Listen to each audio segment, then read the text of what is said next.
Tonga amin'ity ratsotra nefa matsiro ity iran'ny Jocelyn Ranjarson tompo tiako foana efa ao amin'ilay paka miaraka amin'ilay app raha mbola tsy manana ianao dia on Play Store. Tenentsika tsotra fotsiny aloha ilay izy Sol tompo tiako foana izay lalany tondranao ahy fa ny tananao tsy toy no mihazona ny fiainako. Ohatrohatr'izay fotsiny ilay izy raha tendrena tsotra. Eo amin'ilay refrain ianao no andrandraiko toky izay antenaiko tompo ianao oekeko ato ampoko zay volahatrao inoko fa atsaray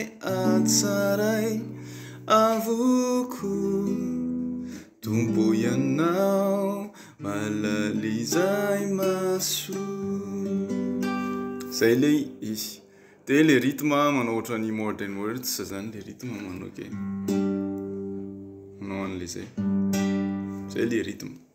Dia ohatra hoe rehefa asiana an'ilay rythme sy ilay ataontsika foana moa zany sy tsika fanahy kely. Tompo tiako foana izay lalany tondranao ahy fa ny tananao tsy toy no mihazona ny fiainako tompo fantatro fa tia ianao azo antoky izay hitantananao ahy